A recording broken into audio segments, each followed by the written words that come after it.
नमस्ते ज्योतिराजाय विवेकानन्दसूरये सच्चित्सुखस्वरूपाय स्वामिने तापहारिणे। শ্রী শ্রী ঠাকুর শ্রী রামকৃষ্ণদেব, শ্রী শ্রী মা সারদা দেবী এবং বীর সন্ন্যাসী স্বামী বিবেকানন্দের শ্রীচরণে প্রণাম জানিয়ে ইয়ং সোলজার্স অফ স্বামীজির দ্বি-সাপ্তাহিক বক্তৃতামূলক ভাষণের অনুষ্ঠান তত্ত্বমসী শুরু হচ্ছে। আজকের আমাদের মধ্যে উপস্থিত আছেন প্রফেসর শ্রী জীবন বন্দ্যোপাধ্যায় মহাশয়, বিশিষ্ট শিক্ষাবিদ ও শ্রীরামকৃষ্ণ ভাব প্রচারক। আজকের তাঁর বক্তব্যের বিষয় যুগনায়ক ও দেশনায়ক। এই বিষয়ে আমরা শুনব। প্রথম এখন শান্তিমন্ত্র পাঠ করছেন যুব সৈনিক পিনাকি মণ্ডল।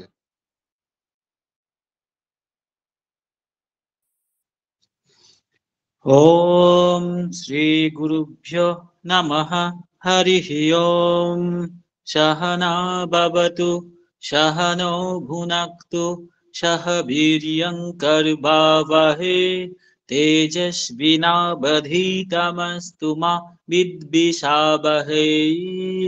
ওম শান্তি শান্তি শান্তিঃ। ওম সন্নো মিত্র সংবরুণঃ সন্নো ভবত্যর্যমা সন্নো ইন্দ্র বৃহস্পতিঃ সন্নো বিষ্ণুরুক্রমঃ। নমো ব্রহ্মণে নমস্তে বায়ো ত্বমেব প্রত্যক্ষং ব্রহ্মাসি ত্বমেব প্রত্যক্ষং ব্রহ্ম বদিষ্যামি ঋतं বদিষ্যামি সত্যं বদিষ্যামি তন্মামবতু তদ্ভক্তারমবতু। আবতু মাম আবতু ভক্তারম। ওম শান্তি শান্তি শান্তিঃ। ওম ভদ্রং কর্ণেভিः শৃণুয়াম দেবাः ভদ্রং পশ্চিমাক্ষভির্যজত্রাः স্থিरैरङ्गैस्तुष्टुवागुं स्वस्तुनूभिः व्यासेम देवहितं यदायुः। स्वस्ति न इन्द्रो वृद्धश्रवाः स्वस्ति नः पूषा विश्ववेदाः स्वस्ति नस्त्राक्षो अरिष्टनेमिः स्वस्ति न बृहस्पतिर्दधातु। ओम शान्ति शान्ति शान्तिः। ओम नमो ब्रह्मणे नमो वस्त्वग्नये नमः पृथिव्यै नमः औषधिभ्यः नमो वाचे नमो वाचस्पतये नमो विष्णवे बृहते करोमि। ओम शान्ति शान्ति शान्तिः। ओम तत्सयोरावृणीमहे गातुयज्ञपतये दैवी स्वस्तिरस्तु नः स्वस्तिर्मानुषेभ्यः ऊर्ध्वं जिगातु भेषजं शन्नो वस्तु द्विपदे संचतुष्पदे। ओम शान्ति शान्ति शान्तिः। ओम असतो मा सद्गमय तमसो मा ज्योतिर्गमय मृत्युर्मा अमृतंगमय। ओम शान्ति शान्ति शान्तिः। ओम पूर्णमदः पूर्णमिदं पूर्णात् पूर्णमुदच्यते पूर्णस्य पूर्णमादाय पूर्णमेवावशिष्यते। ओम शान्ति शान्ति शान्तिः। हरिः ओम तत्सत्। শ্রীরামকৃষ্ণায় অর্পণমস্তু।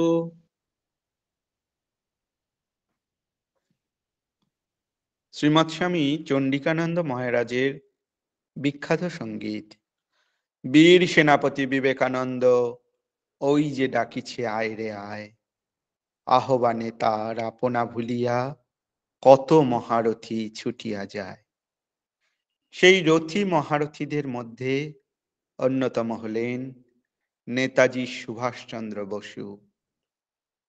এই জানুয়ারি মাসটা এমন একটি মাস, একই মাসে জগৎ আলোড়নকারী দুই বীরের জন্মদিন। আবার দুজনের জন্ম এই কলকাতাতেই। স্বামীজি বিদেশ থেকে ভারতের মাটিতে যে জানুয়ারি মাসে পদার্পণ করেন, সেই মাসেই নেতাজির জন্ম। স্বামীজি আহ্বান করছেন, যদি কেউ এই হতশ্রী বিগত ভাগ্য, লুপ্ত বুদ্ধি, পরপদদলিত, চিরবুভুক্ষিত, কলহশীল ও পরশ্রী কাতর ভারতবাসীকে প্রাণের সহিত ভালোবাসে, তবে ভারত আবার জাগিবে। যবে শত শত মহাপ্রাণ নরনারী সকল বিলাস ভোগ সুখেচ্ছা বিসর্জন করিয়া কায় মনোবাক্যে দারিদ্র ও মূর্খতার ঘনাবর্তে ক্রমশ উত্তরোত্তর নিমজ্জনকারী কোটি কোটি স্বদেশীয় নরনারীর কল্যাণ কামনা করিবে, তখন ভারত জাগিবে। স্বামী বিবেকানন্দের সেই আহ্বানে সুভাষচন্দ্র ভারত জাগানোর মন্ত্রে ব্রতী হলেন। নেতাজি বলছেন, স্বামীজি ছিলেন পৌরুষ সম্পন্ন পূর্ণাঙ্গ মানুষ। ঘন্টার পর ঘন্টা বলে গেলেও সেই মহাপুরুষের বিষয় কিছুই বলা হবে না। এমনই ছিলেন তিনি, মহৎ। এমনই ছিল তাঁর চরিত্র, যেমন মহান তেমনি জটিল। আজ তিনি জীবিত থাকলে আমি তাঁর চরণেই আশ্রয় নিতাম। স্বামী বিবেকানন্দের মতো যুগনায়ক না এলে আমরা এমন দেশনায়ককে পেতাম না। আবার এমন দেশনায়ক না হলে যুগনায়কের স্বপ্নগুলো কার্যে পরিণত হতো না। আজ আমরা তাঁদের কথা শুনব, যুগনায়ক ও দেশনায়ক। এই বিষয়ে বলছেন বিশিষ্ট শিক্ষাবিদ শ্রী জীবন বন্দ্যোপাধ্যায় মহাশয়। স্যারকে অনুরোধ করব তার বক্তব্য শুরু করার জন্য। আজকের বিষয় এইমাত্র শুনলাম, যুগনায়ক ও দেশনায়ক, স্বামী বিবেকানন্দ ও নেতাজি সুভাষচন্দ্র। বিভিন্ন বিষয়ে প্রসঙ্গ করার সময় আমাদের মনে সৎ প্রসঙ্গ হলে অনাবিল আনন্দ হয়, কিন্তু কোন কোন প্রসঙ্গ এতটাই তার মাহাত্ম্য, সেখানে মনে অসীম শক্তি সাহস সঞ্চারিত হয়। দুই বীরের, মহাবীর, তাদের জীবন, তাদের পারস্পরিক যোগাযোগ, এই যোগাযোগ কিন্তু মানসিক যোগাযোগ, কিন্তু এই মানসিক যোগাযোগের তরঙ্গে কত মানুষ এগিয়ে এসেছে আত্মবলিদানে। মন্ত্র উচ্চারিত হয়েছে বিবেকানন্দের কণ্ঠে, মন্ত্র বাস্তবায়িত হয়েছে সুভাষচন্দ্রের হস্তে। অদ্ভুত যোগাযোগ আমরা দেখতে পাচ্ছি। বিবেকানন্দ, একটু আগেই শুনলাম, যখন 1897 সালে তিনি ফিরছেন ভারতবর্ষের মাটিতে, জানুয়ারি মাসেই, হ্যাঁ ঠিক 26শে জানুয়ারি, তার 3 দিন আগে 23শে জানুয়ারি সুভাষচন্দ্র বোসের জন্ম। ওই বছরই ফেব্রুয়ারি মাসে যখন মাদ্রাজে বিভিন্ন বক্তৃতা, 6টি বক্তৃতা দিয়েছিলেন স্বামীজি, পাশ্চাত্য থেকে ফিরেছেন, ভারতবর্ষের বিভিন্ন প্রান্তে মানুষকে উজ্জীবিত করছেন, ভারতবর্ষকে জাগিয়ে তুলছেন, ভারতবর্ষ যে ভারতবর্ষ, যে ভারতবাসী ঘুমিয়েছিল, তাদের অন্তর্নিহিত শক্তিকে জাগ্রত করছেন। মনে পড়ে সেই জেসাস ক্রাইস্টের ল্যাজারাসকে বলছেন, উঠে এসো। নিদ্রিত ভারতবর্ষকে বলছেন, উঠে এসো, জাগো। এই জাগিয়ে তুলছেন স্বামী বিবেকানন্দ তার জাগানিয়া মন্ত্রতে। তিনি বললেন, সম্পূর্ণ অকপট তেজস্বী বিশ্বাসী যুবকের প্রয়োজন। এমনি 100 যুবক পেলে আমি জগতের ভাবস্রোত ফিরিয়ে দেব। এই 100 যুবকের মধ্যেই একজন যে ইতিমধ্যেই জন্মগ্রহণ করেছেন, তিনি সংখ্যায় একা হলেও একাই 100। স্বামীজি শরীর ছাড়ছেন 1902-এ, সুভাষ বোস জন্ম 1897। স্বামীজির দেহত্যাগের সময় তার বয়স কত? 5। ব্যক্তি বিবেকানন্দের সংস্পর্শে আসতে পারলেন না সুভাষচন্দ্র, কিন্তু আসতে পারলেন আদর্শ বিবেকানন্দের সান্নিধ্যে। বিবেকানন্দ একটি আদর্শ, বিবেকানন্দ অনুপ্রেরণা, বিবেকানন্দ এলওভি পার্সনিফাইড, ঘনীভূত ভালোবাসা, ত্যাগের প্রতিমূর্তি, সত্যের প্রতিমূর্তি। বিবেকানন্দ একটি আগ্নেয়গিরি। আদর্শ বিবেকানন্দ কাছে সুভাষচন্দ্র বোস নিজেকে সমর্পণ করলেন। একথা সুভাষ বোসের কথা। বিবেকানন্দ আগ্নেয়গিরি, সে কথা কিন্তু আমাদের নয়, সে কথা বিপ্লবী হেমচন্দ্র ঘোষ। হেমচন্দ্র ঘোষ বেঙ্গল ভলেন্টিয়ার্স এর প্রতিষ্ঠাতা। তাকে সুভাষচন্দ্র বলেছিলেন, আমি ভারতবর্ষকে ভালোবেসেছি বিবেকানন্দ পড়ে। পরাধীন ভারতবর্ষকে এই ব্রিটিশ শাসনের হাত থেকে মুক্ত করার জন্য, ভারতবর্ষকে স্বাধীনতা এনে দেওয়ার জন্য যাদের নাম আমরা করব, তার মধ্যে কিন্তু প্রথমেই চলে আসে যে কয়েকজন, তার মধ্যেই একজন হচ্ছেন আমাদের দেশনায়ক সুভাষচন্দ্র বোস। আমরা এখন নেতাজি সুভাষচন্দ্র বোস কম বললাম, কারণ নেতাজি হতেন না তো সুভাষচন্দ্র বোস।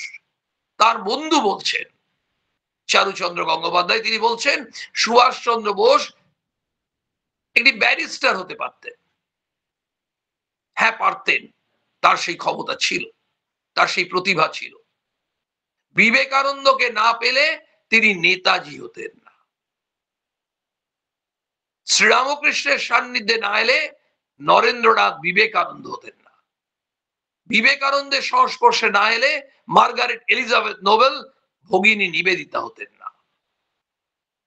এক একজন এক একজনকে রূপান্তরিত করছে।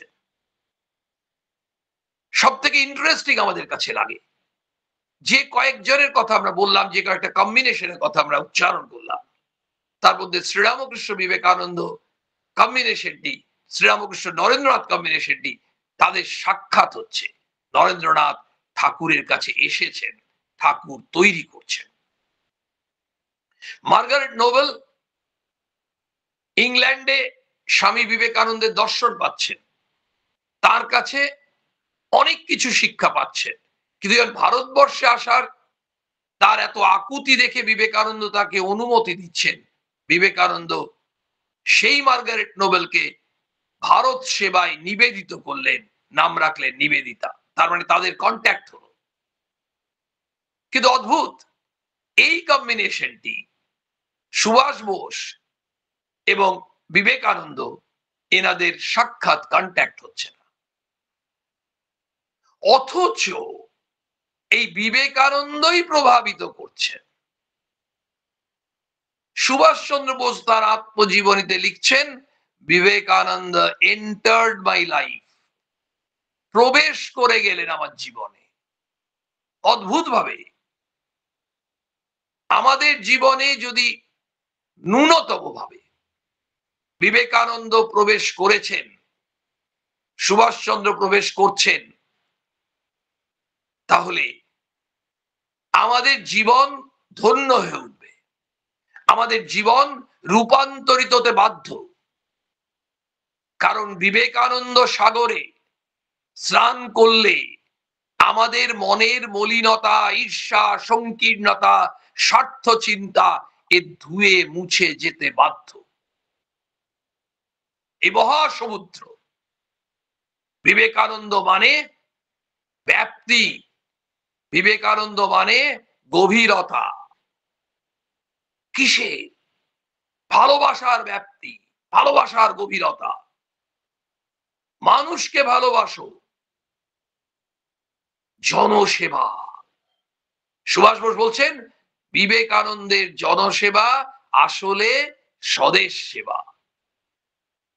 কারণ মানুষকে ভালোবাসা মানেই দেশকে ভালোবাসা, মানুষকে নিয়েই তো দেশ।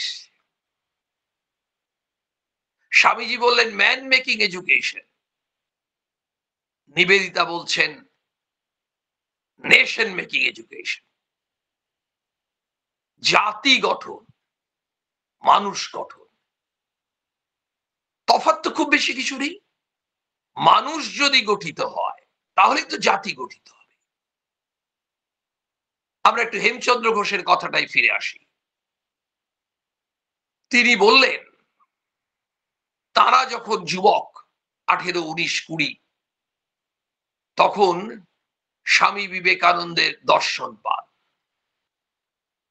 বলছেন স্বামীজির কাছে যখন গেলাম বুঝতে পারলাম বিবেকানন্দ একটি আগ্নেয়গিরি, এবং সেই আগ্নেয়গিরির কয়েকটি ছোট্ট স্ফুলিঙ্গ আমাদের মধ্যে প্রবেশ করেছিল।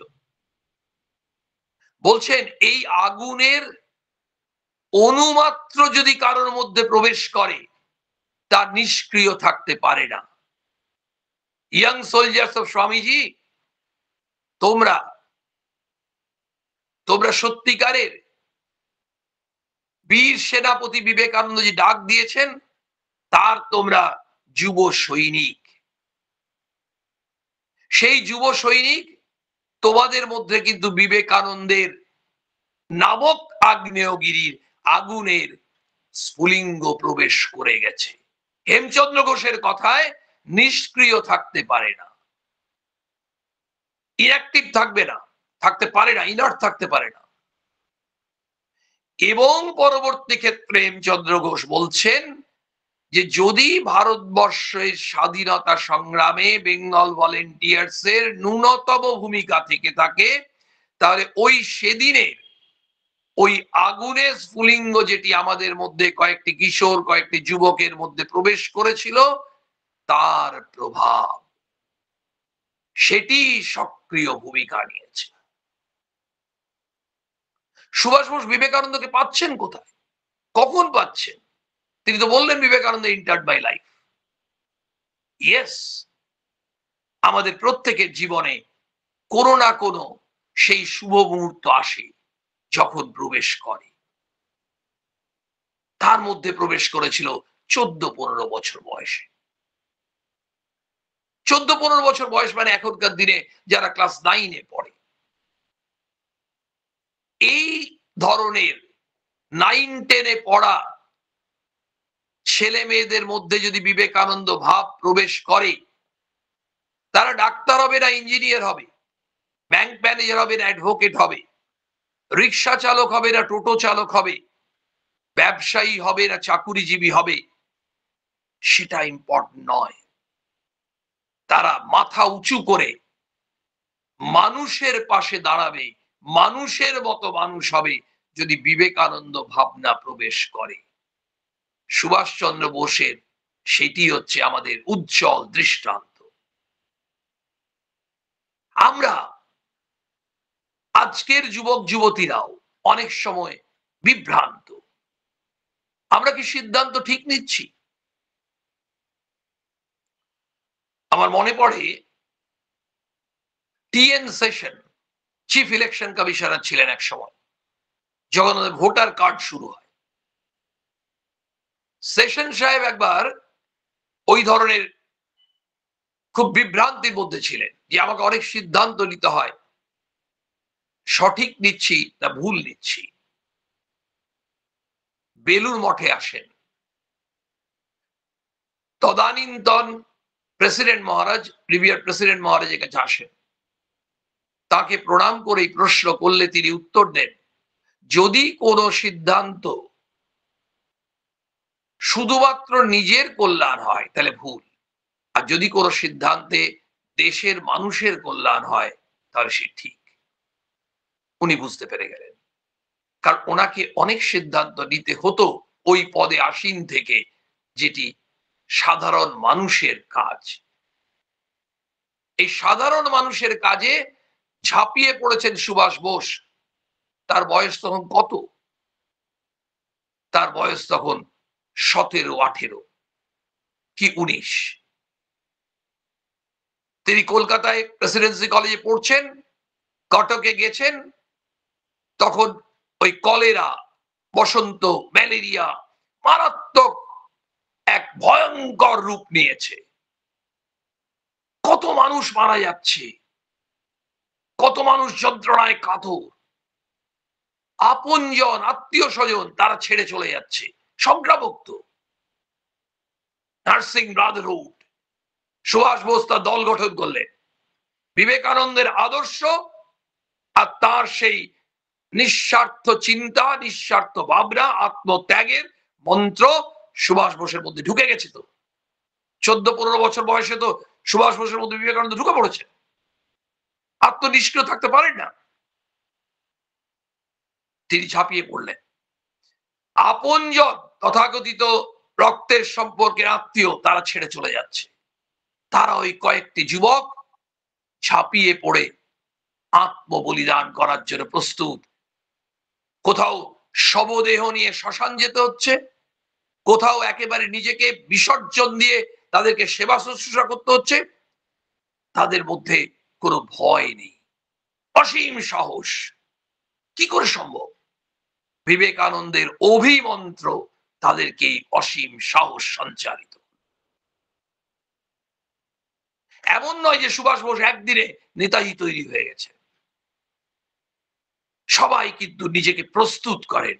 সুভাষচন্দ্র বোস যখন বিবেকানন্দের রচনা পড়লেন, বুঝতে পারলেন, হ্যাঁ, আমাকে এই পথেই এগোতে হবে। যিনি দিশা পাচ্ছিলেন না, তিনি সঠিক দিশা পেলেন। জীবনের চলার পথে বিবেকানন্দ হলেন টর্চ বেয়ারার। তিনি হলেন পথপ্রদর্শক, আলোকবর্তিকা। আমাদের জীবনেও Vivekananda friend, philosopher and guide. এটা যখন আমরা বুঝতে পারবো, আমরা জীবনে সঠিক পথে এগোতে পারবো। এই প্রসঙ্গগুলোর নিশ্চয়ই গুরুত্ব রয়েছে। দুটি মহামানবের জীবন নিয়ে সামান্য আলোচনার মধ্যে আমাদের কিন্তু এটাও ভাবতে হবে, এই বিবেকানন্দ সুভাষচন্দ্র প্রসঙ্গ শুধু প্রসঙ্গের জন্য নয়, শুধু কিছু জ্ঞান বর্ধনের জন্য নয়, আমাদের ব্যক্তিগত জীবনকে ওই বিবেকানন্দ সুভাষচন্দ্র আদর্শে কিভাবে উত্তরিত করতে পারি সেটা আমাদের প্রয়াস নিতে হবে। কেন পারবো না? নিশ্চয়ই পারবো। তার জন্য দরকার নিঃস্বার্থ ভাবনা, আত্মত্যাগের মন্ত্র। মনে পড়ে যায় যখন সুভাষচন্দ্র বোস সিঙ্গাপুরে আছেন, আইনের কাজ হচ্ছে, উনি মাঝে মাঝে রামকৃষ্ণ মিশনে যেতেন। প্রায় রামকৃষ্ণ মিশনের তখনকার অধ্যক্ষ মহারাজকে মাঝে মাঝে নিজে গাড়ি পাঠিয়ে বাড়িতে নিয়ে আসতেন। ঘন্টার পর ঘন্টা এই রামকৃষ্ণ বিবেকানন্দ ভাবনা নিয়ে তারা পরস্পর আলোচনা করতেন। তিনি নিজে বলছেন, স্বামীজির সম্বন্ধে বলতে গিয়ে সুভাষচন্দ্র বলছেন, কি অসাধারণ কথা, ত্যাগে বেহিসেবী, কর্মে সীমাহীন, বিরামহীন, প্রেমে সীমাহীন। শব্দ চয়নগুলো, শব্দ চয়নের আলংকারিক ব্যবহার নয়, তার অন্তরের অনুভূতি বেরিয়ে এসছে সুভাষ বোসের। স্বামীজি ত্যাগ করার সময় হিসেব করে অ্যাকাউন্টসের মতো ক্রেডিট ডেবিট মেনটেন করে নিশ্চয়ই ত্যাগ করেননি, সম্পূর্ণ ত্যাগ করেছেন বলেই তিনি পরবর্তী ক্ষেত্রে বলছেন ভারতবর্ষের টুইন আইডিয়াল, জাতীয় আদর্শ ত্যাগ ও সেবা। এই ত্যাগে বেহিসেবি সুভাষচন্দ্র রিডিং দেখুন, রিডিং দেখতে হবে আমাদেরকে। তিনি বলছেন, XYZ বলছেন না, বিবেকানন্দের সম্বন্ধে বলছেন কর্মে বিরামহীন। তিনি কাজ করতে করতে এমন ছিল, দিনের পর দিন না খেয়ে তিনি ভারতবর্ষের মানুষের কল্যাণে নিজেকে কেমন ভাবে নিযুক্ত রেখেছিলেন। আমরা পরিব্রাজক বিবেকানন্দের জীবন চ্যাপ্টারটা যদি পড়ি তাহলে বুঝতে পারবো কি ধরনের কষ্ট তিনি করেছেন, কি স্ট্রাগল করেছেন। ভারতবর্ষকে ভালোবেসে তিনি হয়ে গেছিলেন স্বয়ং ঘনীভূত ভারতবর্ষ। স্বামীজি বলছেন আই এম কনডেন্সড ইন্ডিয়া। কেমন ভাবে ভারতবর্ষকে ভালোবাসতেন, উন্মাদের মতো। মিস ব্যাকলাউড স্বামী বিবেকানন্দকে জিজ্ঞেস করছেন, আমি আপনাকে সর্বোত্তম কিভাবে সাহায্য করতে পারি, আপনি আমায় বলুন, আই এম রেডি। স্বামীজি বলছেন লাভ ইন্ডিয়া, ভারতকে ভালোবাসো, আর কিচ্ছু চাননি। বিবেকানন্দকে সাহায্য করতে চাইছেন। উল্টো দিক দিয়ে তো আমরা এটাও ভাবতে পারি, বিবেকানন্দ বলেন ভারতবর্ষকে ভালোবাসো, আবার বিবেকানন্দই তো ভারতবর্ষ। তাহলে ম্যাকলাউড বিবেকানন্দকে ভালোবাসাও হলো, ভক্তি শ্রদ্ধাও হলো, আবার ভারতবর্ষকে ভক্তি শ্রদ্ধা, ভারত মাতার জন্য কিছু করা, ভারতবর্ষে ভারতবাসীর জন্য কিছু করা, সেটি ইন্ডিকেট করলো বিবেকানন্দের এই কথায়। অদ্ভুত। আমরা বলছি দেশনায়ক, তাহলে দেশনায়ক তৈরি হলেন কি করে, তার পেছনে অনুপ্রেরণা, উৎসটা কি, what is the source? Vivekananda একমাত্র উৎস। শুধু সুভাষ বোস বলছেন না, বিভিন্ন ঐতিহাসিক, রমেশচন্দ্র মজুমদার একই কথা বলছেন। আমরা জানি ডক্টর সুনীতি গুহা চট্টোপাধ্যায়ের নাম, তিনি একই কথা বলছেন।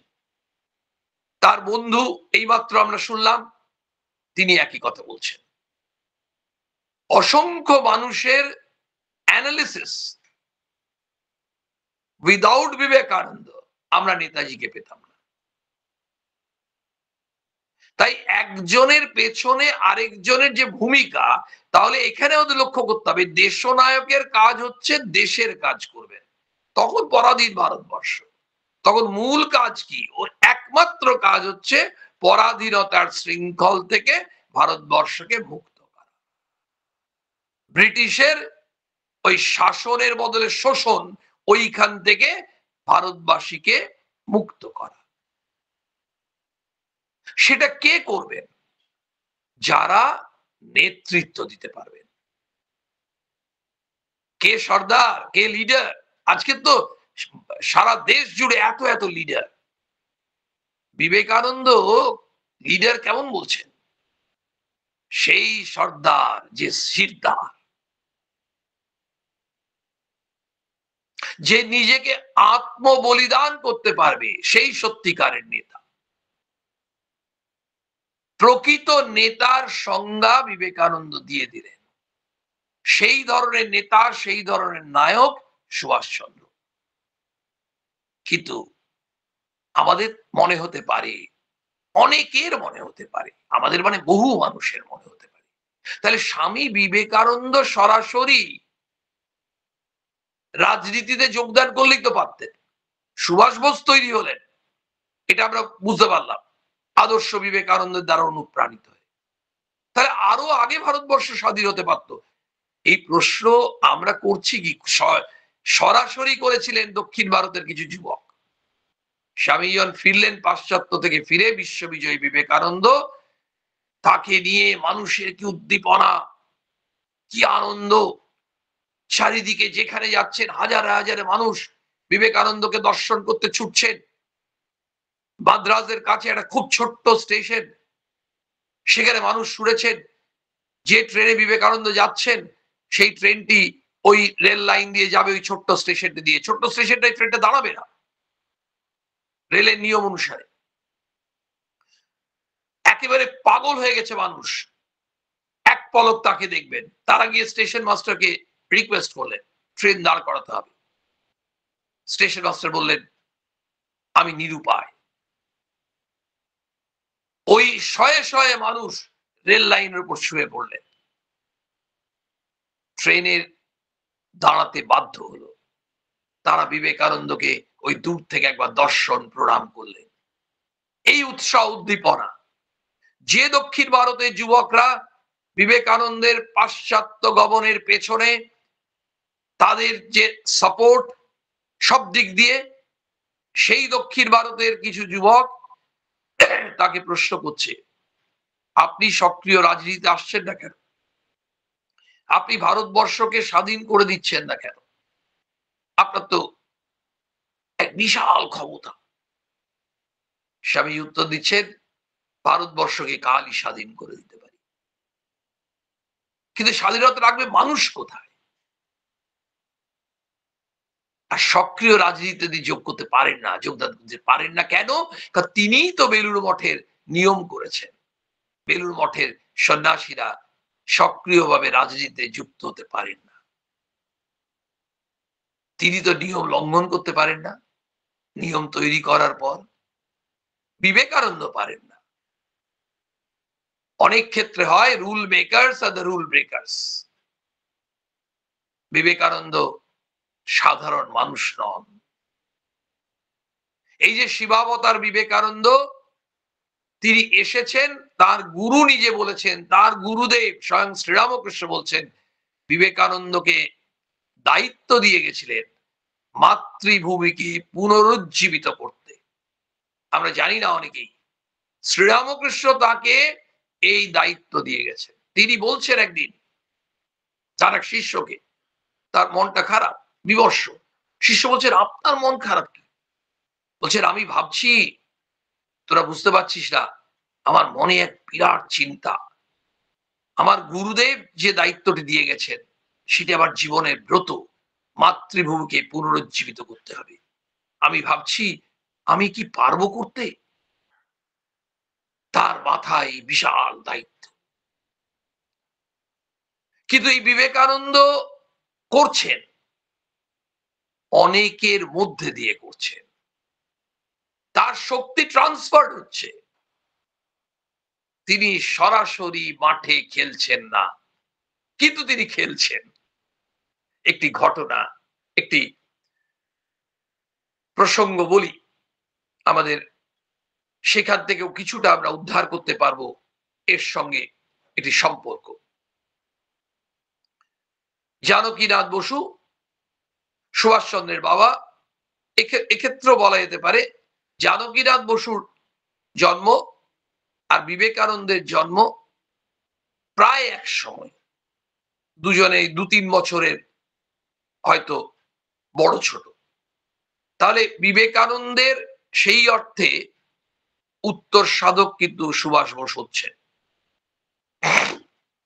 সুভাষচন্দ্র বোস, তার বাবা জানকীনাথ বসু, সেখানে সুভাষচন্দ্রের একজন মামা, দুঃসম্পর্কে মামা, জানকীনাথ বসুর কাছে এসেছেন, এ কথা সে কথা বলছেন। ওই মামা ইংরেজ সরকারের পুলিশের অধীনে কাজ করেন। তারপর বলছেন, সুভাষ কোথায়? ওকে দেখতে পাচ্ছি না কেন? বলছেন, বোধহয় ও পড়ার ঘরে পড়ছে।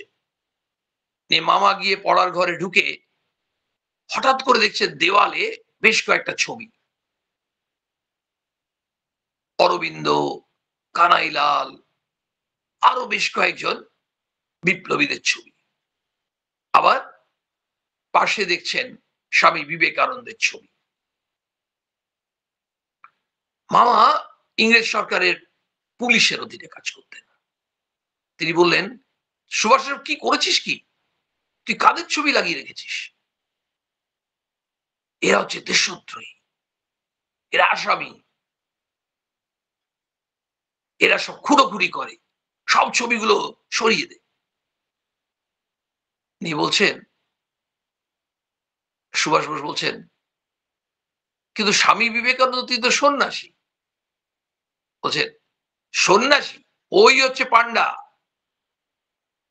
সেই মামা বলছেন, আর যাদেরকে আমরা ধরছি সব পকেটে দেখছি বিবেকানন্দের ছবি, সব বিবেকানন্দ। ওই সবাইকে উদ্বুদ্ধ করছে, অনুপ্রাণিত করছে এই সংগ্রামে। উনি চলে গেলেন, চলে গিয়ে আবার জানকীনাথ বোসকে গিয়ে বলছেন, সুভাষ কিন্তু খুব অন্যায় করছে, এই সব ছবি লাগিয়ে রেখেছে। বাবা হাসছেন, বলছেন হতে পারে ছোট ছেলে, ঠিক আছে আমি সরিয়ে দেব। মামা চলে গেলেন।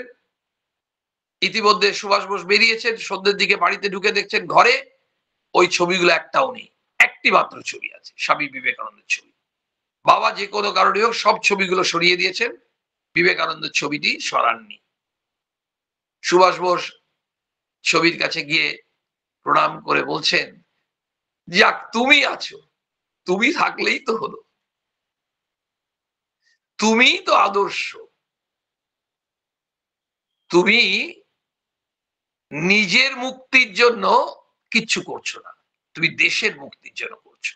বিবেকানন্দ বলেছেন, আত্মনমোক্ষার্থং জগদ্ধিতায় চ, নিজের মুক্তি এবং জগতের কল্যাণ, রামকৃষ্ণ মিশনের মিশন বলছেন। কিন্তু সুভাষ বোস বলছেন, তুমি তো নিজের মুক্তির জন্য কিছু করছো না, তুমি যা কিছু করছো দেশের মুক্তির জন্য। তুমি আমাকে শক্তি দাও, আমাকে আশীর্বাদ করো। আমরা এখান থেকে প্রমাণ পাচ্ছি না? তিনি নিজের মুখে বলছেন, কত চিঠিতে লিখছেন। সত্যি তো, তিনি একটা সময় ভেবেও ছিলেন যে সন্ন্যাস নিয়ে নেবেন, কিন্তু সন্ন্যাস নেওয়ার জন্য গেছিলেন, তাকে রাজা মহারাজ বলেছিলেন যে তোমাকে নিশ্চয়ই দেশের সেবায়, মানুষের কল্যাণে কাজ করতে হবে, কিন্তু অন্যভাবে। তিনি অন্যভাবেই করলেন, কিন্তু একটি আদর্শ নিয়ে করলেন, যেটি বারবার বলছেন, রামকৃষ্ণ বিবেকানন্দ আদর্শ। তার জীবনটায় আধ্যাত্মিকতা ছিল। আধ্যাত্মিক শক্তি সুভাষ বোসকে ওই সংগ্রামের শক্তি জুগিয়েছিল। আধ্যাত্মিকতার আলো সুভাষ বোস পাচ্ছেন শ্রীরামকৃষ্ণের কাছে। বলছেন, আমি রামকৃষ্ণ বিবেকানন্দের কাছে কি ঋণী, কিভাবে ঋণী, সেটা আমি ভাষায় প্রকাশ করতে পারবো না, কতটা ঋণী। আবার এই কথাও বলছেন আমাদের জন্য, যুগে যুগে যে মানুষ আসবে তাদের জন্য, চরিত্র গঠনের জন্য রামকৃষ্ণ বিবেকানন্দ থেকে আর উন্নত সাহিত্য, উৎকৃষ্ট সাহিত্য আর কিছু হতে পারে না। আমরা যদি আমাদের চরিত্র গঠন করতে চাই, আমাদের রামকৃষ্ণ বিবেকানন্দ আদর্শকে আঁকড়ে ধরতে হবে। সুভাষ বোস ভারতবর্ষের স্বাধীনতা সংগ্রামে তার বিরাট অবদানের একটা ছোট্ট কথা বললে বোধহয় ভুল হবে না বা বলার প্রয়োজন আছে। যখন ব্রিটিশ কুইট করছে, ভারত ছেড়ে যাচ্ছে, তখনকার প্রাইম মিনিস্টার সম্ভবত ক্লিমেন্ট অ্যাটলি, তাকে প্রশ্ন করা হয়েছিল যে তোমরা হঠাৎ করে এই ডিসিশন নিলে কেন? তখন উত্তর দিয়েছিলেন, it is due to mister Bose and his INA. It is due to mister Bose and his INA. Subhash Bose এবং তার আজাদ হিন্দ বাহিনী ব্রিটিশকে বাধ্য করেছিল ভারতবর্ষ থেকে চলে যেতে। এই ভারতবর্ষ থেকে চলে যেতে বাধ্য করেছিলেন সুভাষচন্দ্র বোস। সুভাষচন্দ্র বোসকে নেতাজিতে পরিণত করেছিলেন বিবেকানন্দ। যুগনায়ক, দেশনায়ক। সত্যি তাই। ভগবান ভক্ত ছাড়া ভগবানের কাজ কি? তাই ভগবান ভক্তকে খোঁজে। ভক্তের ভগবানকে বড় প্রয়োজন। ভগবানের শরণ না নিলে ভক্ত কোথায় যাবে? তাই ভগবানের ভক্তকে প্রয়োজন, ভক্তের ভগবানকে প্রয়োজন। সত্য কথা। যুগনায়ক, দেশনায়ক তৈরি করলেন। আবার দেশনায়ক না থাকলে বা তেমন যদি কেউ উদ্বুদ্ধ না হতো, তাহলে তার যে সঞ্জীবনী মন্ত্র সেটার বাস্তব রূপায়ণ হতো না। সুভাষচন্দ্র বোস এবং স্বামী বিবেকানন্দের এদের যখন পারস্পরিক সম্পর্কের কথা আমরা ভাবছি, স্বামীজির একটি বা দুটি পংক্তি বললে আমার মনে হয় দুজনকে একসঙ্গে পেয়ে যাব। সাহসে যে দুঃখ দৈন চায়, মৃত্যুরে যে বাঁধে বাহু পাশে, কাল নৃত্য করে উপভোগ, মাতৃরূপা তারই কাছে আসে। দুঃখ, দারিদ্র, যন্ত্রণা, কষ্ট, গ্লানি, সেটাকে কেউ অভ্যর্থনা জানায় না সাধারণ মানুষ। তার জন্য অন্য সাহস প্রয়োজন। সাহসে যে দুঃখ দৈন চায়, মৃত্যুরে বাঁধে বাহু পাশে, মৃত্যুকে আলিঙ্গন করছেন এই সাহসী মানুষরা, অসীম সাহসী। যিনি বললেন এই মাত্র কর্মে বিরামহীন, যিনি বলছেন তিনিও তো কর্মে বিরামহীন। সুভাষ বোস বিশ্রাম নেননি, সময় ছিল না তার বিশ্রাম নেওয়ার। সুভাষ বোস যেমন ওই বিবেকানন্দের আদর্শকে রূপায়িত করছেন কলেজ জীবনে, আমরা লক্ষ্য করছি নার্সিং ব্রাদারহুড তৈরি করে, দল তৈরি করে কয়েকটা বন্ধুকে নিয়ে ঝাঁপিয়ে পড়লেন ওই কলেরা, ম্যালেরিয়া, বসন্ত, সেখান থেকে আক্রান্ত সংক্রামক ব্যাধির আক্রান্ত মানুষগুলোকে উদ্ধার করতে। বিবেকানন্দ 1898 সালে যখন প্লেগ, তখন কিন্তু বিবেকানন্দ ঝাঁপিয়ে পড়লেন নিবেদিতা, ঝাঁপিয়ে পড়লেন সদানন্দ ইত্যাদিরা। এমনকি বিবেকানন্দ বললেন আমরা বেলুড় মঠের জমি বিক্রি করে দেবো, গাছতলায় থাকবো, কিন্তু মানুষের তাদেরকে যে কোনো ভাবে হোক রক্ষা করতে হবে। সম্পূর্ণ বিসর্জন। ওই প্লেগের সেবায় যখন নিবেদিতা, যিনি বিবেকানন্দের আদর্শে তৈরি হলেন, তিনি যখন ওইভাবে সেবা করছেন বাচ্চাকে কোলে নিয়ে, তখন ডাক্তার এসে বলছেন আপনি অমনি করবেন না, আপনি আক্রান্ত হয়ে যাবেন, শরীর চলে যাবে। ডাক্তারের কথা নিবেদিতার কানে ঢুকলো না। ইতিমধ্যে স্বামীজির কথা নিবেদিতার হৃদয়ে প্রবেশ করে বসে আছে। ঘটনা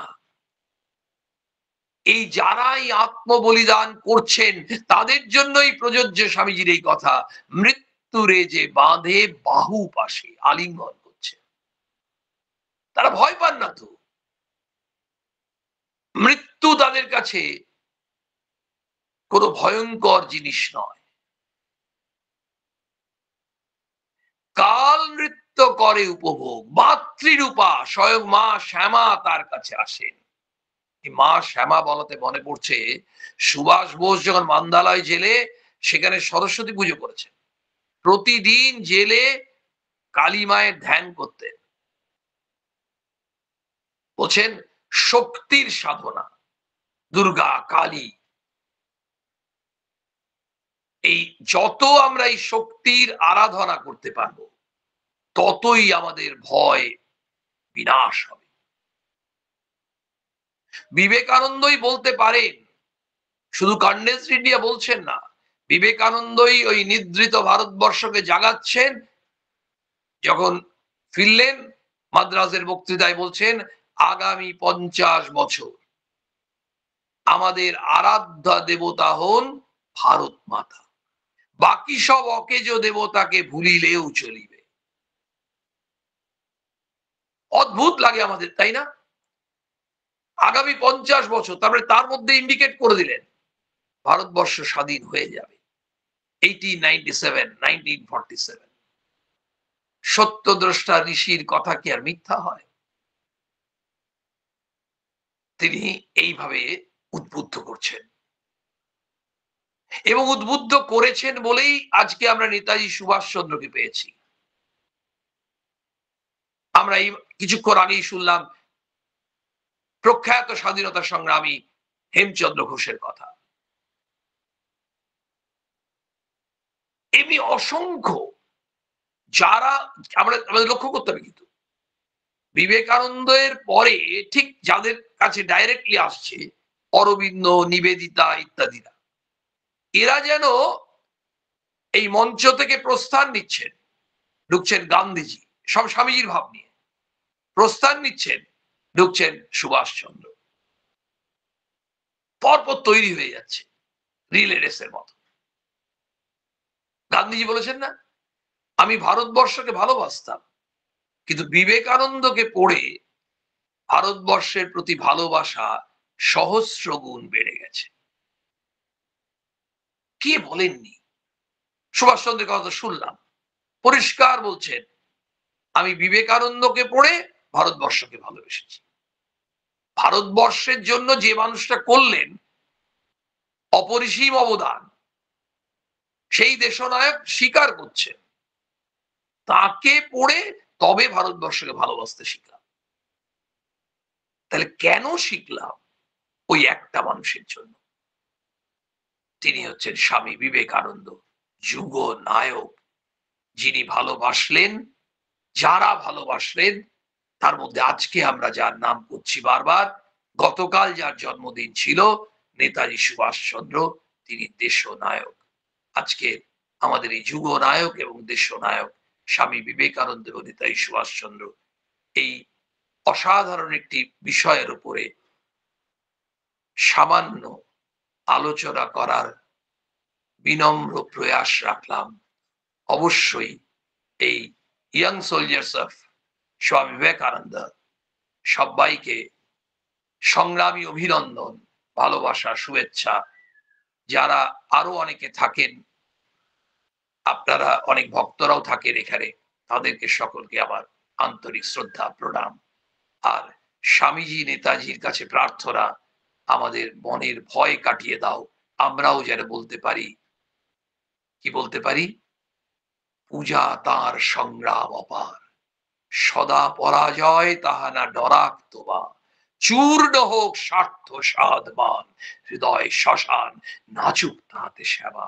আমাদের এটি মন্ত্র হোক, এই প্রার্থনা জানিয়ে আজ শেষ করি।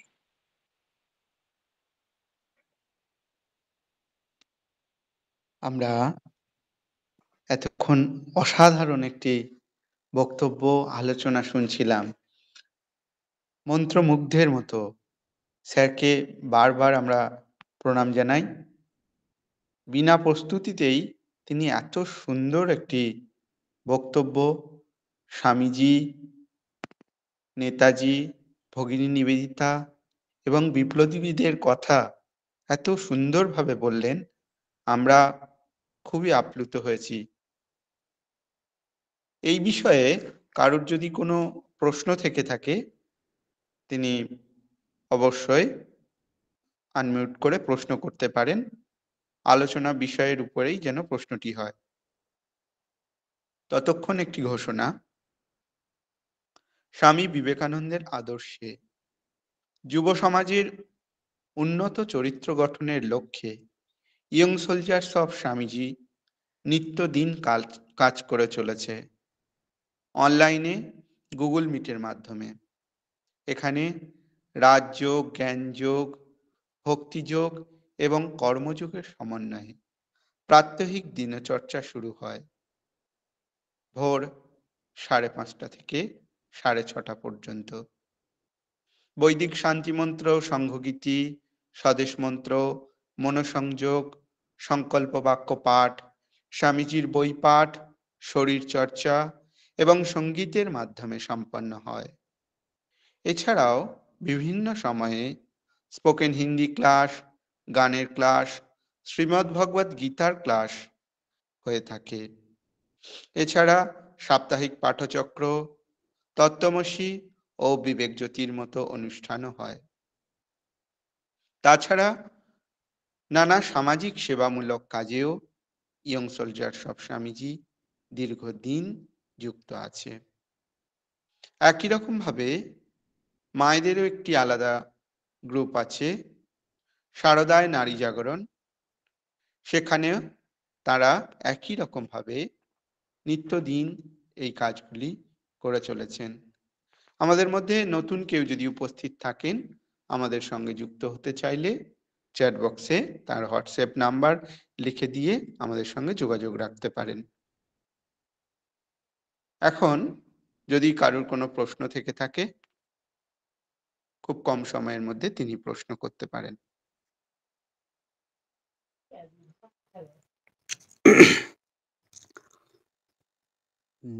স্যার প্রণাম নিবেন। স্যার একটা কথা, স্যার শুনছেন? আচ্ছা, হ্যালো, আমার একটা প্রশ্ন দীর্ঘ মানে আজকের আপনি বললেন এবং আমারও দীর্ঘদিন থেকে একটা প্রশ্ন আমার মনের মধ্যে আছে। সেই প্রশ্নটা আপনারও আজকের বক্তব্যের স্থান থেকেও এসেছে। প্রশ্নটা হচ্ছে যে স্বামীজি যখন বিদেশ থেকে ফিরছেন, তখন আমাদের ভারতবর্ষের মানুষ এত আপ্লুত যে স্বামী বিবেকানন্দকে নিয়ে, হ্যাঁ, তো তখন আমাদের দেশ পরাধীন, তো মানে যাকে বলি ব্রিটিশরা, তো যে একটুকু মানে বিপ্লবী হয়ে উঠছে তাকে মানে এসে যাকে বলছে জেলে ভরে দিচ্ছে, তার বিরুদ্ধে রকমের ষড়যন্ত্র আনছে। তো সেই স্বামীজির মানে কে মানে স্বামীজির বাণীতে উদ্বুদ্ধ হয়ে যে সমস্ত যুবকরা এগিয়ে যাচ্ছে, এবং আপনি যে কথা বললেন যে স্বামীজির ছবি নিয়ে সবার পকেটে পকেটে রাখছে বিদ্রোহীরা, মানে মানে আমাদের যে দেশের সন্তানেরা। তো আর একটা প্রশ্ন এইখানে, যে স্বামীজি যখন আলমোড়াতে ছিলেন, তখন উনি একটা বর পেয়েছিলেন, যে বরটা পেয়েছিলেন উনি মানে ইচ্ছা মৃত্যু বর পেয়েছিলেন। তো সে ইচ্ছা মৃত্যু যখনই উনি বুঝতে পারলেন যে আমি যদি আর কিছুদিন বেঁচে থাকি তাহলে হয়তো আমাকে ব্রিটিশরা ধরে নিতে পারে, তো এই জন্যই কি উনি অল্প বয়সে মানে মৃত্যুবরণ করলেন, এই 39 বছর বয়সে? এই জন্যই কি উনি মৃত্যুবরণটা করলেন যে আমি যদি মানে আর কিছুদিন বেঁচে থাকি তাহলে হয়তো ওনারা এটা আমার প্রশ্ন, আমার একটা ব্যক্তিগত প্রশ্ন আর কি, যে উনি কি এইভাবে ইচ্ছা মৃত্যুবরণ করলেন? এই প্রসঙ্গে দুটো একটা কথা বলার চেষ্টা করি, ছোট্ট কয়েকটা কথা। সেটা হচ্ছে ঠাকুর নরেনকে রেখে গেলেন, ঠাকুর মা সারদা দেবীকে রেখে গেলেন। কারণ মা সারদা দেবী ঠাকুরের মৃত্যুর পরে, শরীর ছাড়ার পরে মা চলে যাচ্ছিলেন, মানে মা বললেন আমি শরীর রাখবো না। ঠাকুর বললেন তোমাকে থাকতে হবে, কারণ তোমাকে এই সারা পৃথিবীর মানুষ এই মোহের অন্ধকারে আছে, তাদেরকে তুমি আলো দেখাবে। মা থাকলেন। তেমনি নরেন্দ্রনাথকে ঠাকুর শরীর ছাড়ার আগে প্রায় 3 দিন ধরে কাশীপুরে খুব ঘন ঘন ঠাকুর নরেনকে নিয়ে সব বিভিন্ন রকম নির্দেশ দিচ্ছেন, কি করতে হবে না করতে হবে, এবং শেষে তার শক্তি সব দিয়ে দিলেন। বললেন আজকে আমি আমার যথাসর্বস্ব তোকে দিয়ে ফকির হয়ে গেলুম, তুই এই শক্তি দিয়ে জগতের কাজ করে চলে যাবি। এই হচ্ছে ব্যাপার। তার হাতে চাবিটা ছিল, উনি যেন তালাটা খুলে দেবেন। ব্যাপারটা আবার যখন তার মনে হবে কাজ হয়ে গেছে, ঠাকুর যে যন্ত্রটিকে রেখে গেলেন, ঠাকুর সেই যন্ত্রটিকে আবার ফিরিয়ে নেবেন। জগতের কাজের জন্য ঠাকুর সপ্তর্ষি মণ্ডল থেকে নিয়ে এসেছিলেন। এটা লক্ষ্য করতে হবে। নরেন্দ্রনাথের আগমন কিন্তু কিভাবে হয়েছে? সপ্তর্ষি মণ্ডলের যে ঋষিকে ঠাকুর নিয়ে এলেন, কেন নিয়ে এলেন? বললেন, তুই নররূপী নারায়ণ, জগতের দুঃখ কষ্ট নিবারণ করতে পুনরায় এই শরীর ধারণ করলি। পারপাসটা বলে দিলেন। তাহলে স্বামীজির সমস্তটা যেন কন্ট্রোলড বাই শ্রীরামকৃষ্ণ। শ্রীরামকৃষ্ণ তাকে যতদিন রাখছেন। নরেন্দ্রনাথ তিনি বিপ্লবীদের ব্রিটিশের ভয়ে ওনার শরীর চলে যাবে, ওরা মেরে দেবে, এই ধরনের, বড় মা ভয় পাচ্ছেন। মা বলছেন, চিন্তা করছেন, নরেন খাপ খোলা তলোয়ার। মা বলছে নরেন খাপ খোলা তলোয়ার। ও তো কাউকে পরোয়া করে না, বেপরোয়া, অসীম সাহস। এবং সেই জন্য নরেন্দ্রনাথ বা বিবেকানন্দের কাছে যারাই এসেছে তারাই অসীম সাহসী হয়েছে। ঘটনা হচ্ছে, হিমালয়ের চড়াই উত্তরায়ে বিবেকানন্দ ঘোড়া নিয়ে যাচ্ছেন ঊর্ধ্বশ্বাসে, কল্পনা করা যায় না। তারই এক শিষ্য বিরজানন্দজিকে ঘোড়ায় চাপিয়ে দিলেন, তিনি কোনোদিন ঘোড়ায় চাপেননি। চাবুক মারলেন কয়েকবার, ওই ঘোড়া নিমেষে নিয়ে চলে গেল বিরজানন্দকে। তার মনে ভয় কোত্থেকে থাকবে? বিবেকানন্দ তাকে তাড়িয়ে দিলেন, ওই ঘোড়াটিকে তাড়িয়ে দিলেন ঊর্ধ্বশ্বাসে। তো বিবেকানন্দ কাউকে ভয় পাবেন না। তাহলে বিবেকানন্দ কে, কিন্তু মা বলছেন ওকে ওরা পেলে জেলে পুরে রাখতো। এই জেলে পুরে রাখার সম্পর্কে বলি। পরিব্রাজক অবস্থায় যখন বিবেকানন্দ নরেন্দ্রনাথ ঘুরে বেড়াচ্ছেন, একদিন এই পুলিশ এসে ধরেছে, ঘোড়া নিয়ে এসে ধরেছে, বলছে জেলে নিয়ে যাবো। ঠিক আছে, খুব ভালো, কদিনের জন্য নিয়ে যাবেন? খাঁ সাহেব, খাঁ ছিলেন, বলছে যে হতে পারে 7 দিন, হতে পারে 15 দিন, খুব জোর 1 মাস। বলছে 6 মাসের জন্য নিয়ে গেলে হয় না? বলছে মজা করছো? বলছে না না, আমি তো এই 2 দিন 3 দিন খাওয়ার পাই না এমন হয়, জেলে থাকলে অন্ততপক্ষে 2 বেলা খাবারটা পাবো, নিশ্চিন্ত থাকবো। তিনি বলে যাও ভাগো। বিবেকানন্দকে ধরলেন না। বিবেকানন্দের সাহস যেমন, বুদ্ধি তেমনি, তেমনি প্রেম। কিন্তু বিবেকানন্দ কাউকে ভয় পেয়ে আমি পিছিয়ে আসবো সে মানুষ নন। বিবেকানন্দকে ফিরে যেতে হতো, কারণ তিনি বলছেন একটা বট গাছের থাকলে ছোট ছোট গাছগুলো এরা বড় হতে পারবে না, অর্থাৎ উনি থাকলে অনেকেই সেই নেতৃত্ব নিতে পারবে না। বিবেকানন্দকে ফিরে না যেতে পারলে, ফিরে না গেলে, শরীর না ছাড়লে তার গুরু ভাইরাও, তাদের মধ্যে যে শক্তি, সেই শক্তিটা যেন বিকশিত হচ্ছে না, ডরমেন্ট হয়ে থাকছে। সেই জন্য তাকে জগতের কাজ যেটুকু করে তিনি ফিরে যাচ্ছেন, কিন্তু তিনি বললেন আমার শরীর চলে গেলেও আমার শক্তি তোমাদের সঙ্গে কাজ করবে। তাই বিবেকানন্দ শক্তি রূপে বেঁচে আছেন, বাণী রূপে বেঁচে আছেন। বলছেন I am a voice without any form.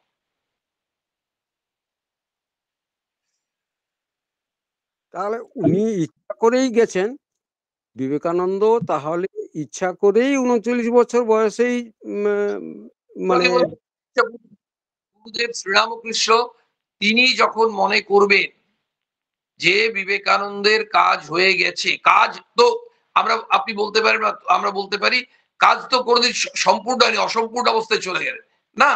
ওনার কাজ কিন্তু এমন নয়, কোনটা ওনার কাজ ছিল, কতটা ওনার কাজ ছিল, সেটা নিশ্চয়ই এটা ফ্যাক্টরির ওয়ার্কারের কাজ নয় বা ম্যানেজারের কাজ নয়, এইটা অ্যালোটেড কাজ, সেলসম্যানের দিতে হবে।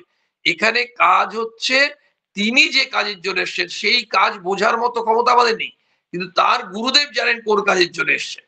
সেই কাজটা করার পর বিবেকানন্দ আমাদের মানে অসংখ্য মানুষের মধ্যে বিবেকানন্দ শক্তি থাকলো, শরীরটা ছাড়ছেন। রামকৃষ্ণানন্দ মহারাজকে বললেন আমি শরীরটা এবং লোকে থুতু ফেলে এমনি শরীরটা ছেড়ে দিয়ে চলে যাব।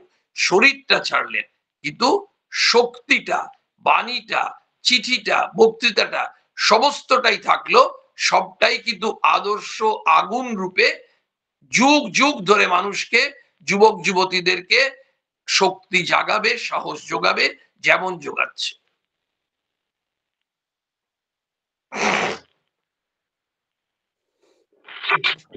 বেশ, মানসদা একটা প্রশ্ন কোথায় করবেন, হ্যান্ড রাইজ করেছিলেন। আমি প্রশ্ন করব না, জাস্ট আমি একটি কথাই বলবো এখানে। আমি সুবিধা আছেন, এরপরে ধন্যবাদ জ্ঞাপন স্যার করবেন। তো আমি স্যারকে আর স্বপনদাকে, তো এই দুটি মানুষের মধ্যে একটি মানুষকে আমি খুব কাছ থেকে দেখেছি, জীবনদাকে। ওনার আশীর্বাদ আমি পেয়েছি। স্বপনদাকে কাছ থেকে দেখার সৌভাগ্য এখনো হয়নি। মায়ের কৃপায় হয়তো দাদার সঙ্গেও দেখা হবে। তো ওনাদেরকে just আমি সবাইকে যারা আছেন তাদেরকে একটি কথাই বলবো, যে আমরা স্বামীজিকে দেখিনি সামনের থেকে, নেতাজি সুভাষচন্দ্র বসুকেও দেখিনি সামনের থেকে, কিন্তু ওনাদের আদর্শকে আমরা ধরে থেকে বেঁচে থাকার চেষ্টা করছি।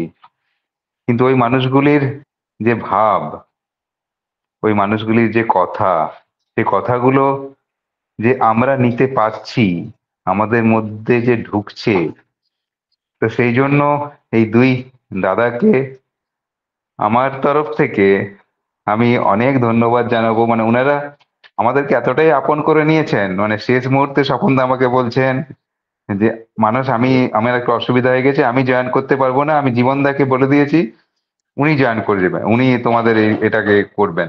আমি জীবনদাকে সঙ্গে সঙ্গে ফোন করলাম, উনি এক কথায় রাজি হয়ে গেলেন। একবারের জন্য আমাকে বললেন না যে না মানুষ আমার একটু কাজ আছে, আমি করতে পারবো না।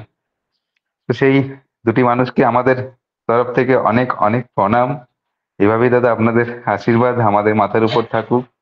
আমরা যেন আমাদের কিছু ভুল ত্রুটির জন্য হয়তো আজকের দিনে আজকে অনেকেই জয়েন করতে পারেননি, নাহলে এই এত সুন্দর একটি বিষয় আজকে ছিল, সেই বিষয়টি শুনে আমরা সকলে হয়তো আরো সমৃদ্ধ হতে পারতাম, সকলে মিলে একসঙ্গে শুনলে। যাক, আবার একদিন আবার দাদারা আসবেন, আমাদেরকে এই বিষয়ের উপর পরবর্তী আরো চর্চা করবেন। আমি আবারও প্রণাম জানাই দুই দাদাকে আমার। দাদা ভালো থাকবেন। তোমরা খুব সুন্দর করে স্বামীজির কাজ করছো, করে যাও, এটাই প্রার্থনা করি। আর তবে তোমাদের আজকে যারা থাকতে পারেনি, যদি কোনো রেকর্ডিং এর সিস্টেম থেকে থাকে তোমাদের, তাহলে তাহলে সেটা আমার মনে হয় যারা জয়েন করতে পারেনি তারাও যদি পরে সময় করে শোনে, তাহলে আমার মনে হয় স্বামীজি, নেতাজি, যুগনায়ক ও দেশনায়ক এই এবং আমাদের কর্তব্য, এই পুরো বিষয়টা সম্বন্ধে সামান্য হলেও ধারণা তো আছেই, আরেকটু ধারণাটা হয়তো স্পষ্ট হতে পারে। সেই সম্পর্কে রেকর্ডিংটা যদি তারা শোনার সুযোগ তো পাবে, যেহেতু ব্যবস্থা আছে, তারা সময় করে শুনুক। আমরা প্রত্যেকেই সমৃদ্ধ হই প্রতি মুহূর্তে, এবং সেই শক্তি দিচ্ছেন স্বামীজি আমাদের, না হলে আমরা এই কাজ করতে পারতাম না। এবং আমরা যেন সেইভাবে যেটুকু কাজ করতে পারতাম না, তারই কাজ তারই শক্তিতে তারই কৃপাতে করতে পারি। আমি অবশ্যই এখানে সকলকে আমার সেই অভিনন্দন, আন্তরিক শুভেচ্ছা, ভালোবাসা আর ঈশ্বরের কাছে সকলের কল্যাণ প্রার্থনা করি। আমরা অনুষ্ঠানের শেষ পর্যায়ে এখন ধন্যবাদ জ্ঞাপন করবেন। পিনাকি বোধহয় কিছু বলতে চায়, একটু প্রশ্ন করতে চায়। বেশ বেশ বেশ, পিনাকি ভাই কিছু বলেন। হ্যাঁ, আমি স্যারকে একটা কোশ্চেন করছি। মানে আমার খুব চিন্তা, মানে মাঝে মাঝে খুব চিন্তা হয় যে আমরা মানে সব বিবেকানন্দ থেকে পড়ে সমৃদ্ধ হচ্ছি, অনেক কিছু জানছি, নিজের চরিত্র গঠন করতে পারছি। যদি পড়তাম না তাহলে হয়তো অনেকটাই পিছিয়ে থাকতাম আর কি। এখন যা সময় আছে, নিজের কথা বলছি। কিন্তু আমি দেখছি যে এখন যুব সমাজের মধ্যে 20 জনকে খুঁজলেও বন্ধুদের মধ্যে আগ্রহ বিবেকানন্দকে পড়ার একেবারেই নেই। মানে যারা হয়তো জানছে ঠিক আছে, কিন্তু একেবারে আগ্রহ নেই। তো আমার একটা চিন্তা হয় যে এখন যে সমাজে দুর্নীতি এত বেড়ে গেছে আমাদের রাজ্যে বিশেষ করে, তো এটা থেকে আমাদের মানে কি করে আমরা, মানে বিবেকানন্দের একটা কথা ছিল যে পেন্ডুলামের যেমন মানে ডান দিকে যতটা সরবে বাঁ দিকেও ঠিক সরতে হবে, কিন্তু তার সমাজটা কিন্তু ওই জায়গাতেই থাকবে। আমরা খুব মানে তাকেও খুব ভালো করতে পারবো না, সে খুব খারাপও হবে না, ঠিক এক জায়গায় স্থির থাকবে। তো আমার মনে হচ্ছে এখন দিনের পর দিন যেন সমাজটা আরো মানে আমাদের বিশেষ করে সময়কালটা খারাপ হচ্ছে। তো আমি স্যারকে একটা মানে আমার জানার দরকার, মানে যে এই জায়গা থেকে আমরা কি করে পেতে, মানে ঠিক কবে হবে বা কিরকম এরকম পিছিয়ে যাচ্ছে কেন তাহলে? মানে সমাজে এত ভালো মানুষও যেমন আছে, খারাপও থাকছে। কিন্তু আমি নিজের কথাই বলি 10 বছর 15 বছর আগে যেরকম ছিল আজকে অনেকটাই খারাপ সময় চলছে আর কি। তো এটা কেন হচ্ছে আর কি? মানুষের বৈশিষ্ট্য হচ্ছে, মানুষের চারিত্রিক বৈশিষ্ট্য, সেটা হচ্ছে আমরা সবাই তো ভালো মন্দ দুটো মিলে, দুটো সমন্বয়, এবার দুটোর সংমিশ্রণে আমরা তৈরি হচ্ছি। আমাদের সাধারণ মানুষ সবার মধ্যেই লোভ আছে, রাগ আছে, কামনা বাসনা আছে, হিংসা এসব রয়েছে। আবার আমাদের মধ্যেই কিন্তু দয়া, প্রেম, ক্ষমা, সহিষ্ণুতা এগুলো সব রয়েছে। প্রথমে যেগুলো বলা হলো সেগুলো হচ্ছে আমাদের আসুরিক, আর পরের গুলো যেগুলো বলা হলো হলো হচ্ছে দৈবিক বা ডিভাইন। এটা আমরা ভগবান শ্রীকৃষ্ণ গীতাতে একটি অধ্যায় আছে, সেই অধ্যায়টা পড়লে বোঝা যাবে যে আমাদের ডিভাইন কোয়ালিটিস, সেখানে উনি 26টা কোয়ালিটির কথা বলছেন, যেগুলো বলছিলাম। আবার তেমনি আমাদের আসুরিক গুলো রয়েছে। যখন এই আসুরিক গুণগুলো মাথা চাড়া দিয়ে ওঠে তখন ওই গুণগুলো তখন ঘুমোয়, সুপ্ত থাকে। উল্টোটাও আবার হয়, এগুলো যখন মাথা চাড়া দিয়ে ওঠে তখন এগুলো ঘুমোয়। ঘটনা হচ্ছে আমাদের কখনো কখনো আক্ষেপ হয়, চিন্তা হয়, কবে এগুলো যাবে, এই অন্যায় দুর্নীতি এগুলো থেকে মানুষ মুক্ত হবে, কবে বিবেকানন্দের ভাব আরো অসংখ্য মানুষ নেবে। একটু আগে যে কথাটা আমি শুনলাম যে এখন 20টা যুবককেই দেখা যায়, যদি ভুল না শুনেছি, তাহলে বিবেকানন্দের ভাব কেউ নিতে চাইছে না। আমি ঠিক বললাম? হ্যাঁ, হ্যাঁ স্যার, 20টার মধ্যে একজন হয়তো খুব কম করে হয়তো পাওয়া যেতে পারে। মানে আমি যুবকদের বন্ধুদের মধ্যে ভাবছি, আমি নিজের কথা বলছি আর কি। শুনলাম, কথাটা শুনলাম। এইটা হচ্ছে কি, এটাকে আমরা রাশি বিজ্ঞানের ভাষায়, পরিসংখ্যানের ভাষায় বলি স্যাম্পল। আসলে আমরা স্যাম্পল নিয়ে কাজ করি। আমি একটা ছোট্ট উদাহরণ দিচ্ছি। ধরা যাক ফিলিপস একটা নামকরা কোম্পানি, হ্যাভেলস এই ধরনের কোন একটা কোম্পানি মতো নতুন একটা কোম্পানি বেরোলো যারা ল্যাম্প তৈরি করছে। এখন নতুন অনেক কোম্পানি বেরোচ্ছে, কিন্তু এস্টাবলিশড কোম্পানিগুলোর ক্ষেত্রে হোলসেলাররা চোখ বুঝে লট কিনে নিয়ে চলে আসবে, অর্ডার দিয়ে দেবে। নতুন কোম্পানি হলে ওরা বলবে আচ্ছা আমরা টেস্ট করে দেখি। তো দেখা গেল ওদের কিন্তু ল্যাম্প, ভালো ল্যাম্প তৈরি হয়েছে, ওদের ল্যাম্প গুলো অন এন অ্যাভারেজ 600 ঘন্টা জ্বলবে ওরা দাবি করছে। হোলসেলাররা কোম্পানি থেকে 10টা ল্যাম্প নিল, জ্বালিয়ে দেখলো 600 ঘন্টার অনেকটা আগেই প্রায় বেশিরভাগ ল্যাম্প খারাপ হয়ে গেল। তখন ওরা এই সিদ্ধান্তে আসবে যে না না, ওরা ভুল কথা বলেছে। সমস্যাটা হয়ে গেল ওরা একটা স্যাম্পল অফ ল্যাম্পস দিয়ে কাজ করলো। আরেকজন ভদ্রলোক ওই কোম্পানিরই 10টা ল্যাম্প নিয়ে কাজ করলো, উনি বলছে 600 কি আর একটু বেশি ঘন্টা জ্বলছে, কাঠটা মেনে নেব। দ্বিতীয় জন একটা মানলে ল্যাম্প কিনতে ইচ্ছে করবে, প্রথম জনেরটা মানলে ল্যাম্প কিনতে ইচ্ছে করবে না। ওরা তাহলে এক কাজ করুন, সব ল্যাম্প জ্বালিয়ে দিন। সব ল্যাম্প জ্বালিয়ে দিলে ল্যাম্প গুলোকে আমরা ধ্বংস করে দিচ্ছি, সেটা নিশ্চয়ই ঠিক নয়। ধ্বংসাত্মক পরিকল্পনা আমাদের ঠিক নয়, গঠনমূলক পরিকল্পনা।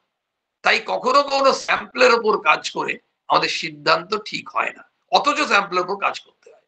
তেমনি 20 জনে যে স্যাম্পলের সঙ্গে তোমার দেখা হয়েছে, যাদের সঙ্গে কথা বলেছ, তোমারই এক বন্ধুকে জিজ্ঞেস করো, সে বলছে আমি 10 জনের একটা স্যাম্পল নিয়েছিলাম, বাবারই 8 জন বলছে যে এই আইডিয়াল ছাড়া চলবে না। সে ঠিক না তুমি ঠিক, দুজনই হয়তো ঠিক, তুমি তোমার স্যাম্পলের উপর ভিত্তি করে, ওর স্যাম্পলের ভিত্তি করে। এটা নিশ্চিত যেন স্বামীজির যে মন্ত্র সেটা হচ্ছে বি অ্যান্ড মেক। আমাদের এখন বিতেই থাকুক।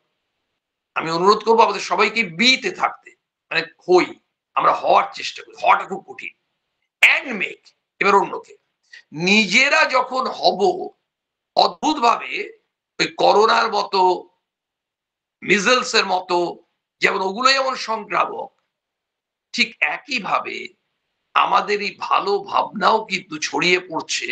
এবং আমরা কেন এত বেশি দুর্নীতি নিয়ে চিন্তা করি, কারণ দূরদর্শন, মিডিয়া, নিউজ পেপার এই খবরগুলোই বেশি ফ্ল্যাশ করছে। কিন্তু পাশাপাশি অসংখ্য ভালো কাজ হচ্ছে, সেটা কিন্তু প্রচারিত হচ্ছে না। কেন হচ্ছে না? কারণ ওটা কিন্তু জার্নালিজমের একটা অংশ, একটা ধরনের জার্নালিজম আছে, তোমরা জানো হয়তো, যে কারণে এটা করবে না। টিআরপির ব্যাপার তোমরা জানো। এই জায়গা থেকে আমরা যে স্যাম্পলটা চোখের সামনে আসছে, সেই স্যাম্পলটা হচ্ছে তোমার যে স্যাম্পলটা বললাম। যেমন ওই যেটা বললাম, ওই কোম্পানির দেখা গেল যে 400 ঘন্টা 450 ঘন্টার মধ্যে বাল্বগুলো নষ্ট হয়ে গেল, কিন্তু ভালো স্যাম্পলটা আছে। আমাদের এই স্যাম্পলটা আস্তে আস্তে বাড়বে, এই ভালো স্যাম্পলটা বাড়বে, খারাপের স্যাম্পলটা কমবে, কিন্তু আমরা কেউ জানি না কবে হবে, কিন্তু হবে। কেন হবে? স্বামীজি বলেছেন আগামী 1500 বছরের খোরাক দিয়ে গেলাম, সুতরাং আমাদের ওয়েট করতে হবে। আমরা আমাদের প্রজন্ম, পরের প্রজন্ম, পরের প্রজন্ম, পরের প্রজন্ম, 10টা প্রজন্মের পরে দেখা গেল অনেক উন্নতি হয়েছে। আমরা এই সবাই হতাশায় ডুবে থাকি, কবে হবে? তাহলে আমরা যে বিটা চেষ্টা করছিলাম সেটা তো পাবো না, মেঘ তো পরের কথা। সেই জন্য হতাশা, বিবেকানন্দ মানে নো হতাশা, বিবেকানন্দ মানে কোথাও নেগেটিভিটি নয়, বিবেকানন্দ মানে নো ডিপ্রেশন, বিবেকানন্দ মানে ফরওয়ার্ড ফরওয়ার্ড ফরওয়ার্ড। স্বামীজি বললেন চলই বেতি চলই বেতি চলই বেতি, ভাবা কাজ করে যেতে হবে আমাদের। ভালো কাজ, রেজাল্টেন্ট যেটা আসবে, সেই ফোর্সটা এত পাওয়ারফুল হবে, সেটা ওই হিরোশিমা নাগাসাকি সেই বোম পড়া নয়। এই বোম অদ্ভুত। স্বামীজির কথায় আমি যখন ফিরে আসবো বোমার মতো ফেটে পড়বো। এ সত্যি বোমার মতো ফেটে পড়েছিলেন। বিবেকানন্দ ভাবনা নিয়ে কত মানুষ চারিদিকে এই বোমা তৈরি হচ্ছে, এই বোমাগুলো যখন বর্ষণ হবে তখন কিন্তু অন্য এক ভারতবর্ষ তৈরি হবে। হ্যাঁ, প্রণাম, চিরকৃতজ্ঞতা, শ্রদ্ধা নেবেন। ঠিক বুঝেছি।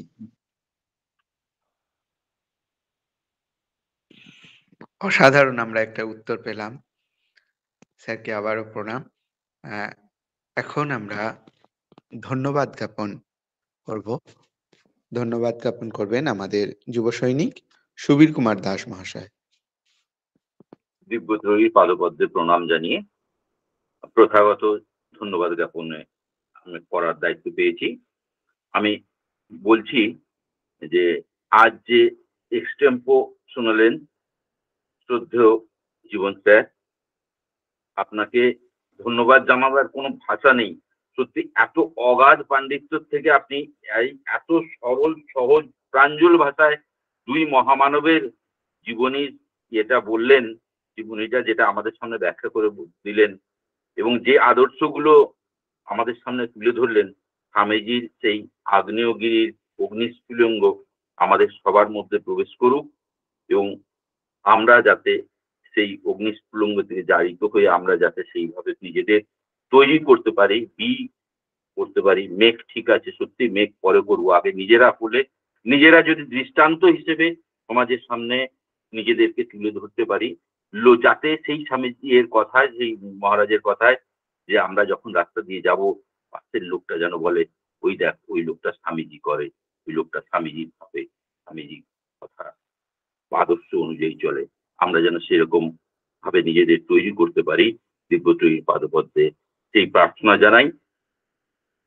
ধন্যবাদ সবাইকে জানাই, যারা উপস্থিত আছে তাদের, যারা নেপথ্যে থেকে কাজ করছে, মানসদাকে আর সুমন ভাইকে, পরিশেষে সমাপ্তি সঙ্গীত যে গাইবে তাকেও জানাই, পোস্টার যারা বানিয়েছে তাদের সবাইকে ধন্যবাদ জানাই। তবে স্যারকে সশ্রদ্ধ প্রণাম আর নিবেদন, এই স্যার আবার আসবেন অবশ্যই। আপনার এই আজকে আমাদের শ্রোতার সংখ্যা কম হলেও ইউটিউবে এটা থাকবে, সবাই শোনার সুযোগ পাবে। স্যারকে অনেক অনেক ধন্যবাদ, অনেক প্রণাম, সশ্রদ্ধ নমস্কার জানাচ্ছি। ভালো থাকবেন। এখন সমাপ্তি সঙ্গীত এবং জয় ঘোষণা করবেন যুব সৈনিক রামপ্রসাদ সাহা।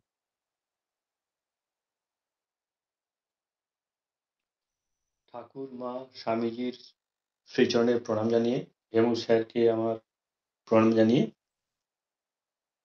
আমি একটি বিবেক গীতি গাইছি।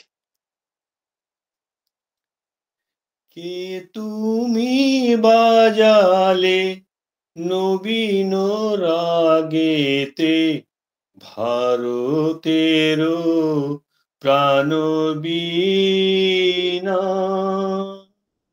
কে তুমি বাজালে নবীন রাগেতে ভারতের প্রাণবীণা। মধুর ঝঙ্কারে মুগ্ধ জগত চকিতে গাহে বন্দনা। মধুর ঝঙ্কারে মুগ্ধ জগত চকিতে গাহে বন্দনা। কে তুমি বাজালে নবীন রাগেতে ভারতের প্রাণবীণা। ললিত ছন্দে গভীর মন্দ্রে পশিল সে তান রন্ধ্রে রন্ধ্রে। ললিত ছন্দে গভীর মন্দ্রে পশিল সে তান রন্ধ্রে রন্ধ্রে। জাগিল সুপ্ত লুপ্ত গৌরব ভারত বর্ষ দীনা। জাগিল সুপ্ত লুপ্ত গৌরব ভারত বর্ষ দীনা। কে তুমি বাজালে নবীন রাগেতে ভারতের প্রাণবীণা।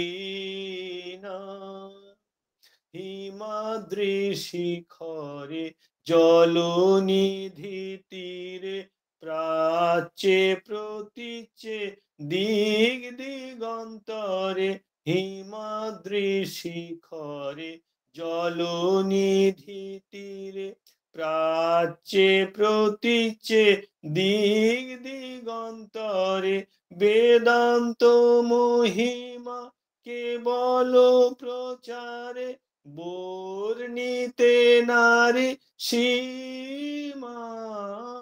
বেদান্ত মহিমা কেবল প্রচারে বর্ণিতে নারী সীমা।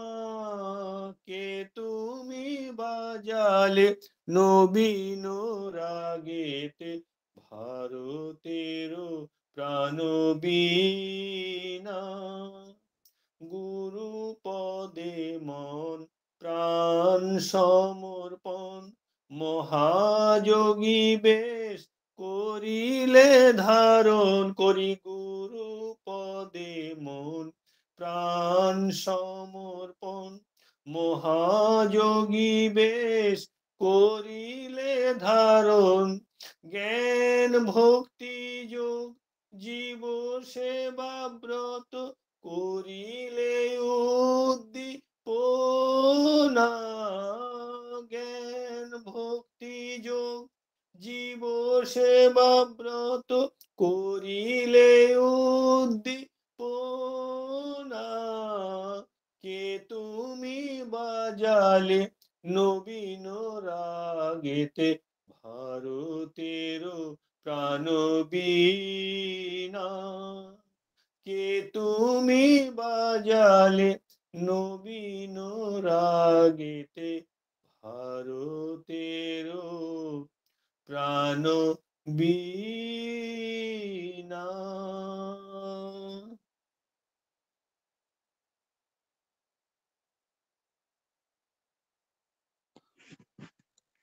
আজকের তত্ত্বমসী অনুষ্ঠান আমাদের এখানেই সমাপ্ত।